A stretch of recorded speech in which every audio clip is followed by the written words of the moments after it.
Well, it looks like Shawn Skipper of Leupold Optics is back on with Gun Talk Hunt. He brought back the tick fever. You're going to want to hear this. Hey, I'm KJ, dedicated lifelong hunter here. If you got an interest in all things hunting, you're in the right spot. Whether chasing quail across the plains of Oklahoma or in pursuit of elk in the backcountry of British Columbia, you'll always find me on the hunt. This episode is brought to you by Ruger, Timney Triggers, and Range Ready Studios. All right, welcome in, folks. Gun Talk Hunters everywhere, welcome. I'm your host, KJ, and I'll tell you what, I'm excited to hear these stories because I've got my good buddy Shawn Skipper of Leupold Optics on because we have a lot to talk about, and I'm not quite sure if this is going to turn into a two-parter, but just prepared yourself just in case it does because he is a great storyteller. Shawn Skipper of Leupold, welcome in, bud. Thank you, Kevin. Good to be on. See you guys as always. You know, I've really already been making fun of you, but that is par for the course. So yeah, this is going to be a whole trail of just making fun of me, which I absolutely love it when we are able to do that. Dude, you're looking good because I know there was some trepidation on your part about like how early we were setting this podcast up, and that's my fault. I forgot you. I thought maybe he's 2 hours behind, but no, you're actually 3 hours behind us. You know, one of these days, you know, you're into your 40s now. One of these days, you will understand time zones. I don't know who's going to teach it to you at this point. I've tried and failed, but if we talk to some of the best folks at LSU or something, they can come down. They can walk you through it. They're gonna have to talk really slow for my Oklahoma, but. All right, man. So, man, I don't know where to start this, and we haven't talked about how we're going to structure this or the road we're going to go down. You just got back from Africa. I for sure want to talk about that, but we shot an NRL Hunter, and I think it all kind of starts right there, and like the preparation you do to train for a hunt, like you just went on. Man, is there any better platform out there, shooting competition that trains you better for hunting? Well, you know, first thing, just to cover this up front, 7 or 8 of us shot an NRL Hunter. I'm not sure what you were doing. Dude, I'm not sure. I love it. I attended. You were having a good time, but I don't know what you were doing. Shooting would be that'd be generous. You weren't on that same struggle bus that I was on? I was on the struggle bus a bit, but it was just, it was more fun. I was driving it. Yeah, you owned the struggle bus. Yes. I was driving. I was like, "Hey, hop on! Anybody want to drive? Come on!" Yeah, you know, Tess Rousey, who was there taking some photos for us, she'd drop back and take photos of you guys as group, and then she'd come up to us and be like, "Man, I'm worried about Kevin." Not because of your performance, but she could just tell you were starting to get down on the struggle bus. Yeah, and then Skip promptly goes, "Who's Kevin?" Yeah, who's Kevin? Who's Kevin? I specifically said no Kevins on this trip. We specifically requested this. No Kevins or Karens. None. To get back to the question and the point, you know, that was kind of like you. That was my first full-fledged NRL Hunter match. We shot the skills division, so we were given an extra opportunity to learn even beyond what you would normally get out there. And you know, yeah, I would endorse it as a fantastic, albeit a way that comes with its own complications, but a fantastic way to, you know, improve your marksmanship, improve, you know, time getting on target, which honestly, you've hunted even longer than I have. You've seen it before too. When people lose animals or don't get a shot, it's 99% of the time it's because they can't get on them. They're fidgeting with the rifle, the scope, everything. And then the animal just walks off, as they're prone to do because they're not steel targets. Where NRL Hunter changes that, you know, or it makes it a challenge, is that you're on the clock, right? So while your target isn't actually moving, at the end of those 4 minutes, it's gone. Yeah. And that's what's frustrating about it. Cause like you would go up. So you approach the stage blindly, you know what the structure of the stage is, whether it's like a 1 position, 4 target stage, 2 position, 2 engagements on each target stage, or 4 different positions, 1 target. So you know that part of it, and you know what targets you're looking for. And there's other targets out there. Like, so these aren't just in a bay right out. They're just in the wild, like as close to real life as you can get. But you'd walk up and you'd go, okay, found that target. Okay, found that target. You'd go through and you'd find targets, but then all of a sudden you'd go, okay, now you got to shoot from this position over here. So now you're changing your positions. And I know it might only be like 5 yards, but that's where I missed a bunch. Was I was like, okay, I thought I had a good landmark, and then I switched positions, landmark gone. Mm-hmm. Yeah, Like it can be that was one of, humbling and eye-opening because, let's face it, in the field, a lot of times, say you're hunting elk, you see the elk, you want to shoot, you're like, that's my guy. Can't shoot him from here for whatever reason. Maybe the brush is too high, you don't have the right kind of shot. I'm going to go over there. And sometimes that move is 10, 15, 20 yards before you're like, okay, I'm going to get to that ledge over there and shoot him from there. And we're having a hard time reacquiring targets when you move 5, because even that subtle shift can totally change everything, especially when you're looking at it, big open spaces where everything looks the same, right? The brush is the same, the bushes are the same, the rocks are the same. There's, there's not always a telephone pole or something like telling you like, look here. That's right. And then, well, and you do that, and it's like the targets blend in, so they don't repaint the target after every shooter. Like these targets have been shot. They're just blistered with shots in it, so they blend in really well. And I had a guy shoot right ahead of me, really great shooter. And he shoots right ahead of me, and all I hear is, wow. He goes, that was impossible.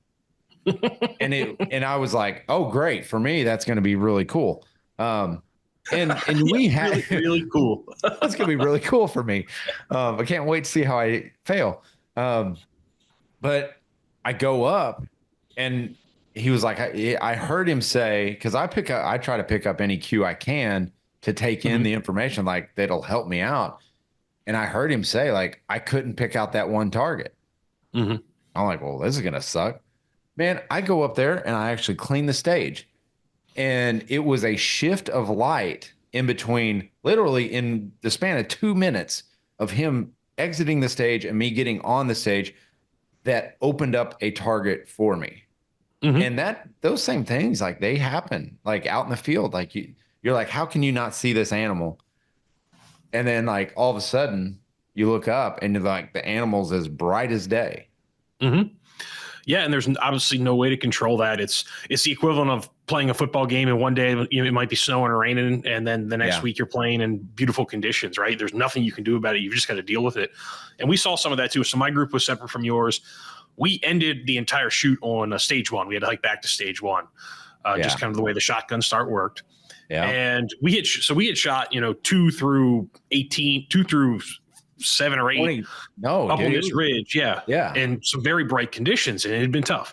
When we were walking back up to 1, in the late afternoon where the sun has totally changed and there's some clouds, and we're seeing all the targets we had not been able to find the day before. And we're like, well, darn.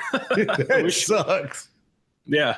Like we're just walking by, like there's a target and there's a target. And it's like, yeah, if we'd have shot this now, we'd have probably scored a little bit better. Yeah. And that, I mean, you never know where the chips will fall on something like that. But I mean, so let's talk a little bit about the equipment. Cause I'm thinking like the second half of this show, we're going to talk about your Africa trip and getting the dinghy fever or whatever you got. Great. Thanks for bringing it stateside. If you can't be patient zero, like what, you're not trying. That's true. That is a good point. But the equipment that we were using, let's talk about optics, because that's, I mean, that is what I believe is probably the most important aspect of like an NRL hunter match, or really a hunt. And me, like, man, I run all Leupold glass, and it's, and I know there's going to be some people out there to say that, well, you've shot this. And yes, but like on a lot of personal guns, like that, this is what I'm taking to the field. It's a Leupold optic. I mean, it just is. There were some targets out there that guys really struggled with that had other optics or lower quality glass. And there was a guy who showed up there with like just a rangefinder. That's all he had.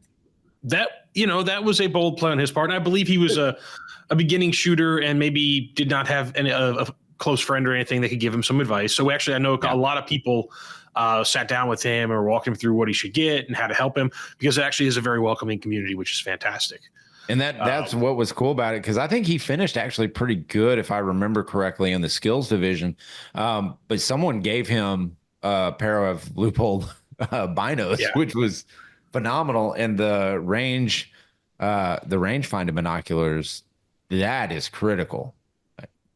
Oh, absolutely. Having to switch back and forth between the binocular and the rangefinder, and then go ahead and build your position, and then move when you're on the clock would create complications. And are there guys that do it every single time? Absolutely.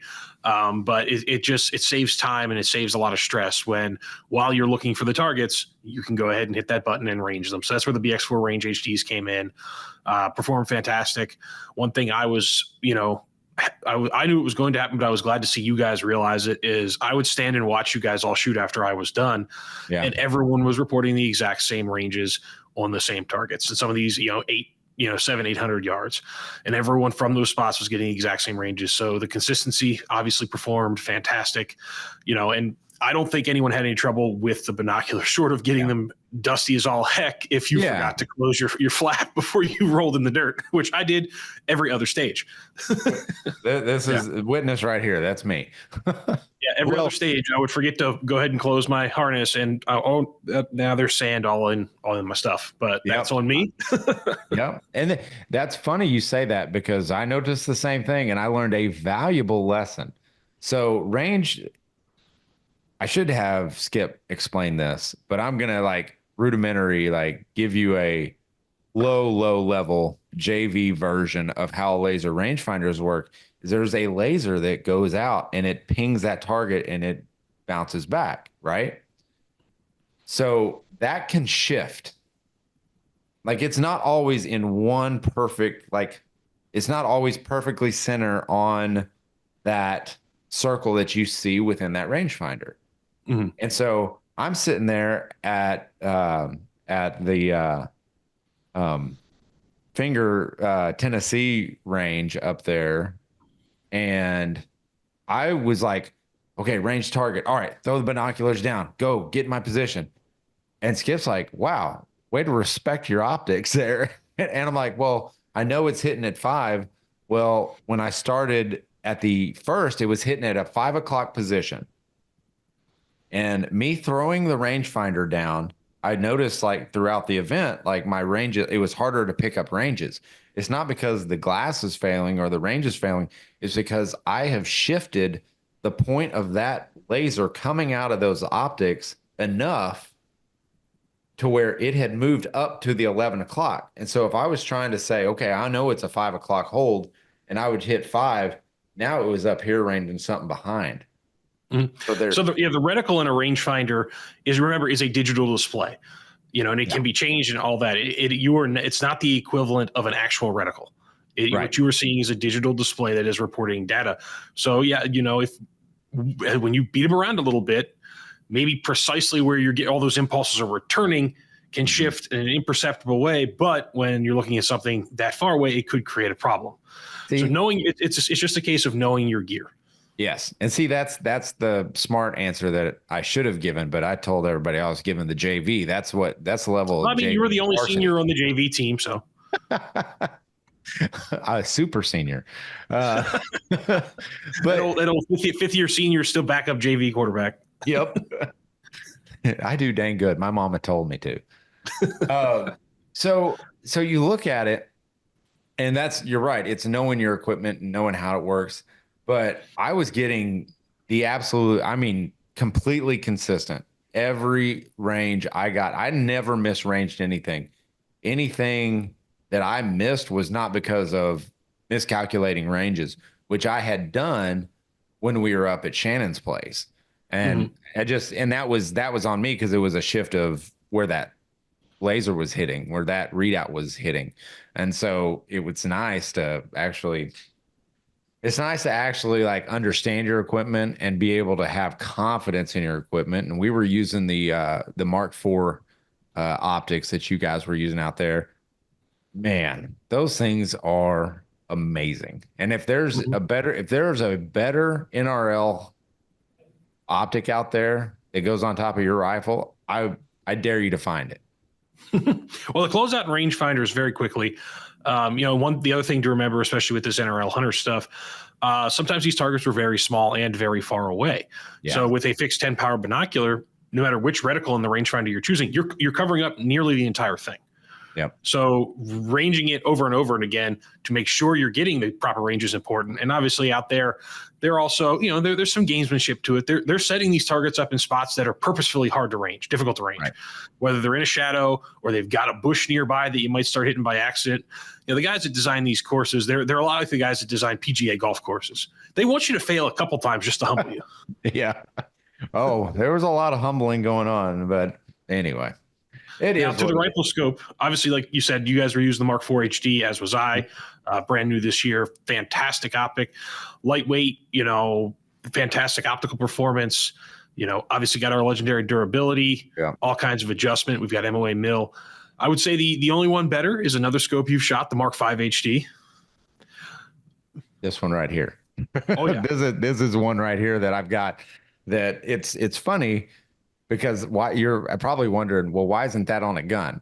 It's because it's the optic around the office that I have set up. It's completely dialed in, and I can put it on any 6.5 in the office, and I know I'm going to be very close to on. It's weird. It's the office scope. I like it. Yeah.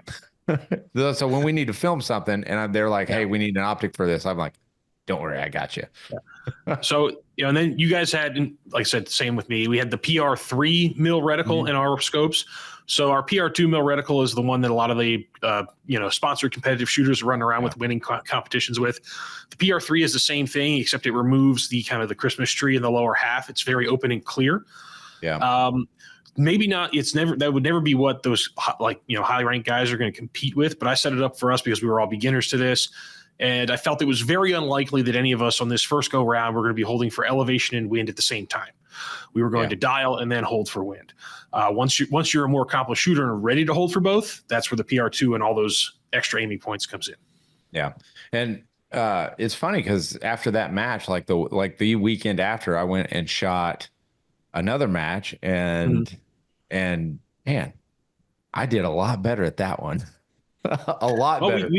I obviously, having been there and having used some of the same equipment as you, I am aware of some of the complications we ran into with some non-optics gear. So I forgive you for that. Oh, yeah. I don't even mind about that. I mean, I don't think like you can go into a competition like that and like, did I believe I was going to win it? Absolutely not. But you know how much I learned, like just being able to open my mind up like that, like learning from other better shooters.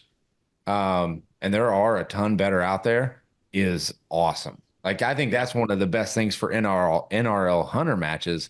And I can't thank Leupold and Hornady for bringing us on this, because I learned way more, especially about equipment, about setting up your position, what you're doing on glass, trusting your dope. I learned so much about that, man. I mean, I think that was the biggest takeaway for me. It wasn't just that, oh yeah, I went and, I didn't finish where I want to or shot how I want to. I look at how much I gained from that. Oh, absolutely. It's, if people were to ask me, should I shoot this event, whether they're hunters or not, or, I would say, yeah, give it a shot. And, one of the best parts is how welcoming the community is. Yeah. I am obviously not a runner, but I've always heard that community is very open and welcome. And I got to feel like this is our version of that, right? It's they want you to come out. They want you to have a good time. They want you to learn and participate, because everyone's just happy to have another buddy, another friend, another person who's excited about what we're excited about. Yeah. Am I ever going to win one of these? No, there are some fantastic shooters out there that are going to whoop my butt every single time. But I'm also never going to win the PGA Tour. I'm never going to win the Masters. I'm never going to win the local club championship. I'm not going to win the municipal par 3 championship. Yeah. But I still go play golf, right? Right. It's enjoyable. It's a challenge. If you set reasonable goals, like I want to be a little better this time, or I want to get a little practice in before I go on my big elk hunt I've been saving up for. Then if you treat it that way, it's impossible to have a bad time. And if you are like one of those hardcore alpha competitive types, dive right in and go for it. It's going to take you a little while, but you can get to the top. You can. But I'd caution people like, hey, look, don't shrug it off just because you're not going to win. That's, not everything we do in life is necessarily about shooting right to the top and winning. Right. Like you can just go have fun with it. Like, get back to the basics. Like we enjoy shooting. Go have fun with it. Yeah, and that's exactly what we did, and our results show it. I'm sorry. I had to take a little shot at myself. Skip beat me in this match. So next time he's mine, though. I promise. Hey, we're going to jump in here. We're going to take a break real quick. But after this, we're going to talk to Shawn Skipper of Leupold Optics about whatever fever he brought back with him and in his trip to Africa. Ultimate versatility with the American Gen 2 Predator model. When you're on the hunt, versatility is key. Meet the Ruger American Gen 2 Predator model, the ultimate hunting rifle for all your pursuits.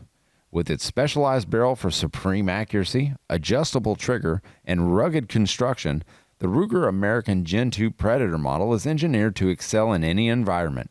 From varmints to big game, this rifle adapts to your needs. Elevate your hunting experience with the Ruger American Gen 2 Predator model. Visit Ruger.com to discover how it can transform your next hunt. Precision at the press of a trigger. In the wild, precision is paramount. That's why hunters trust Timney triggers. Introducing the Elite Hunter trigger in a Remington 700 platform. Engineered for perfection, the Elite Hunter trigger offers a crisp, clean break and is easy to install. It's designed to elevate your accuracy and performance, making every shot count. Timney Triggers has a wide range of hunting triggers for a host of different rifles.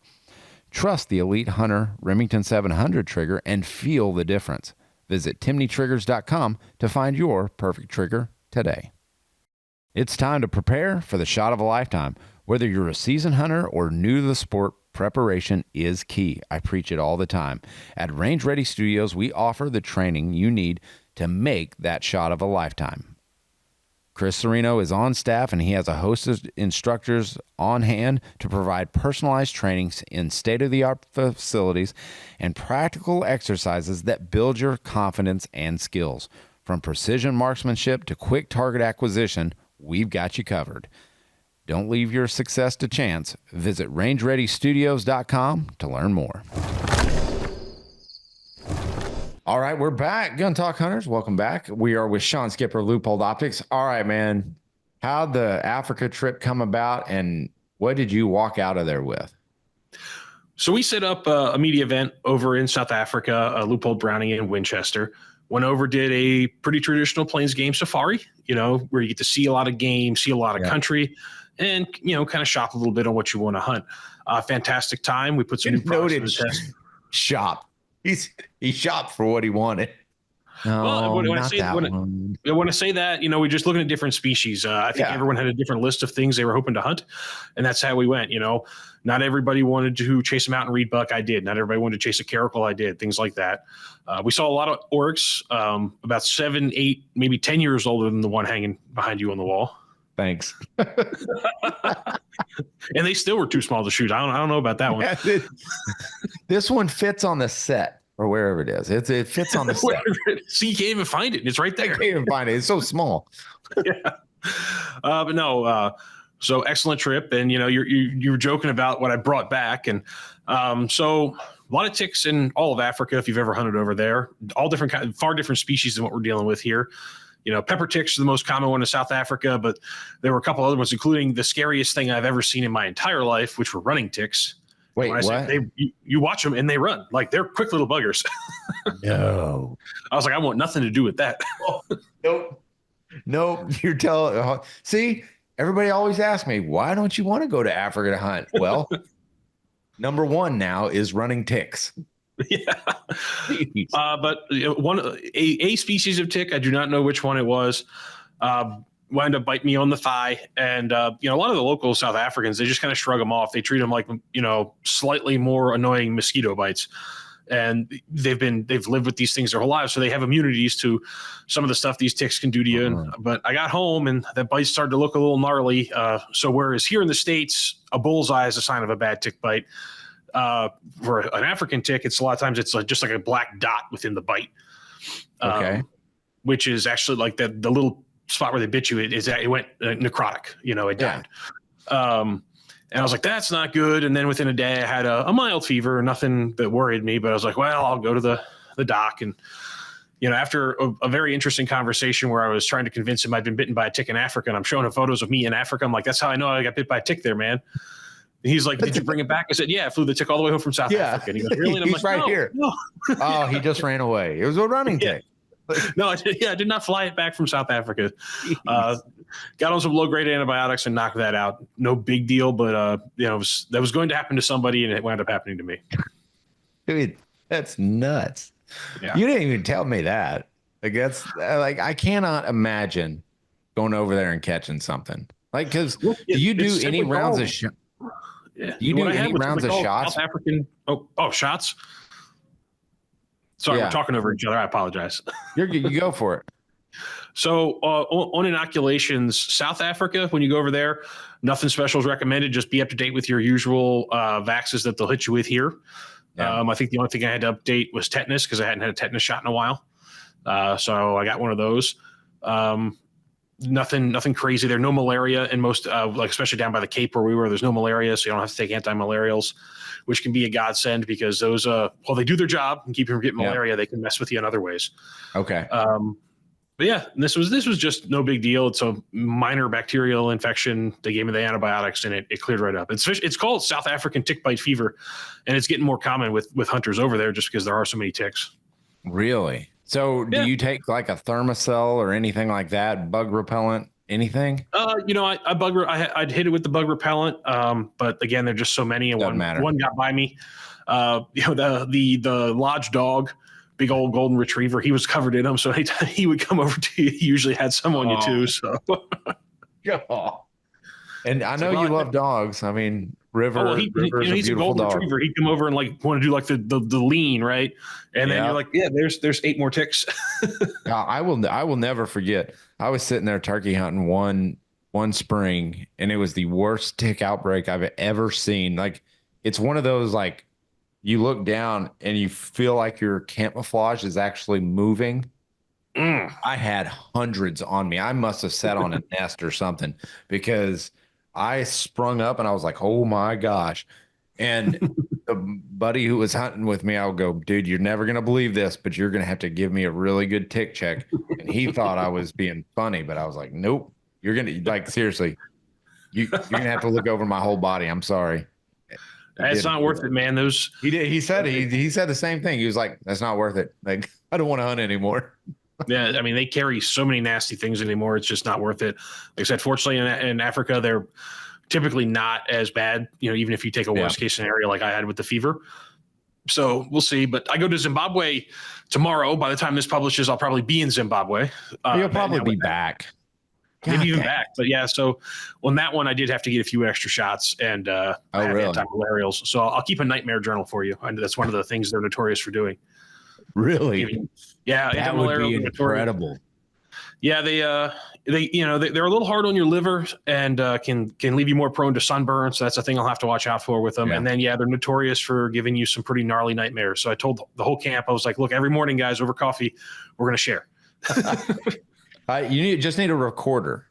Yeah, like a little recorder for you, and just jot them down. Just set it in the middle of the table and say, okay, it's story time. Let's go. Yeah. Yeah, with Zimbabwe, I had to get hepatitis A because I'd never had that string bore. We all get hepatitis B here, but hepatitis A is usually not in the list. So I had to get that string, and I also had to get typhoid. Oh gosh, jeez, dude. Typhoid is Draper going on that trip with you? David Draper, yes. And he gets all the cool stuff. Everybody I know, and the listeners out there are like, "Who's Draper?" It's David Draper, Peterson's Hunting. Like, absolutely. At Feral Fork. You what? At Feral Fork on Instagram. He's far more famous there. Yes, at Feral Fork. I mean, like, that dude lives the dream. Like, every guy I've ever met who has met David Draper has been like, one day I want to grow up and I want to be David Draper. And I cannot lie. I'm in his same boat. Like, I'm in all their boats. Like, I want to be David Draper when I grow up. Like, unbelievable guy. Oh, he's a great dude, and he's had a heck of a career. He was with us on the NRL Hunter shoot. He actually shot far really better well. than you or I. Yeah, he shot really well. He did take a couple tumbles in front of everyone, including our photographer. So we can all cherish those moments. Who's also his girlfriend. Yeah. I'm sure she reminds him of him a lot. Even worse. So that's held over his head constantly. So what hunt was were you looking really forward to, and how'd that go down for you? Oh, in South Africa? Yeah. I've been over there a couple of times now, and I hadn't had the opportunity to kill a kudu. I see him very kind of fleetingly. They call them the gray ghost of South Africa, or of Africa, Yeah. for a reason. They're the closest equivalent Africa has to an elk, and just in how they live and where they live, and how difficult they can be to get on. So I was excited to finally get after a kudu, and it took us a lot of tries, and we saw Really? quite a few nice shooter kudu. Just could not get on them. They're in kind of thick, kind of in spots steep country. And finally, on like the next to the last night, we were able to catch one. Still kind of chasing after a cow a little bit, maybe a little late action there. And we played waiting on a woman, because she was standing out in the opening with the bull just behind her in the brush. Of course. And he was waiting for her to move, and I was waiting for her to move for about 10 minutes. Like they're like on a trail, and he can't really get out until she walks further, and she's just standing there eating. And so he's waiting for her, and I'm waiting for her to move. So he walks out. Oh, how far a shot? That was 390. Really? Yeah, Off of sticks? Was able to get prone on that one. Most shooting in Africa is on sticks. Yeah. But with the elevation change where we were, the elevation changes, it was kind of up and down. We were on a ledge where I was able to get prone, which was nice. And what were you shooting? So we were shooting 300 Win Mag. Had the Browning X-Bolt 2. Yeah. I had on that rifle, it was a VX6 HD 3-18 with the CDS custom dial system. Jeez, so it's just dialed to 400. Mm-hmm. And let her rip to 4. I had quartering away. He was quartering away pretty good. Took both lungs and the heart. Did not wind up breaking bones, so he ran a little bit, but not far with the whole engine down. Dude, that's 100% NRL Hunter. That's exactly like that whole thing. There are stages where you can get prone, which is awesome, but that's the whole thing. Like if you can shoot that far, I'm guaranteeing you that you were confident in your shot. Because after what we went through and the preparation leading up to it, you're probably more prepared this hunting season than you were in other seasons. Absolutely. You start subconsciously building a better position, controlling your breath better, just feeling more confident on the rifle. And just like any sport, and that's what hunting and shooting is, just like any sport, the more you do something, the more confident you get. And the more confident you are, the better you're going to be every time, right? Yeah. Even Barry Bonds, if he walked up to the plate in the prime of his career, not feeling good about that at bat, he probably wasn't going to do well. You've got to have the confidence no matter how skilled you are. Yeah, that's true, man. It's 100% true. Well, dude, I know you got a lot of packing to do. I cannot wait. I can't wait to hear how you do in Zimbabwe, dude. I've been looking forward to that. I've been watching your feed and on your Instagram, and then watching Feral Fork, watching his Instagram, and just paying attention to you guys and the preparation that you guys are going through. Dude, it's going to be a phenomenal trip for you guys. Oh yeah, Cape Buffalo is about as dangerous as it gets. We're all very, very excited. Been watching every Cape Buffalo video on the internet. Unfortunately, when you go on YouTube and search Cape Buffalo hunts, like the first 50 that come up are like, cool buffalo charge. I'm like, no, I don't want to see that. No, I don't want to see that. Dude, don't put that evil on me, Ricky Bobby. Don't put that on me. I will tell you this much. I saw one that someone sent me yesterday. I think Ryan sent me this one yesterday, and the PH is sitting there looking, and he goes, well, here's a track. I'm not going to try to do a South African accent. He goes, here's a track, but I don't. And then all of a sudden he goes, what? And he turns, and that thing is 2 yards from him. So what had happened was that Cape walked through there wounded, obviously, and turned back on his tracks to see what was following him to take him out. And that's what that buffalo did. I mean, they're called Black Death. And that's of course, when they get scary, right, is when they're wounded. You know, a lot of buffalo hunts up until that point, until you get a bullet in something, they're going to they're going to stop to look at you because they can't help themselves. They turn to look to see if you're a person, a lion, whatever, and then they'll run off. But once you get a bullet in them, all bets are off. Yep. And that's what's terrifying about it, dude. Well, I'll be thinking of you, man. Safe travels. Thank you. And if the worst were to happen, let Ryan know. I'm coming back as an endangered species, and I'm going to live like under the studio and just be a real problem for you guys. Perfect. I can't wait. All right, guys. That's Shawn Skipper, always a crowd favorite on the show. Really appreciate you guys. You know the drill. Keep those muzzles pointed in a safe direction and always be on the hunt.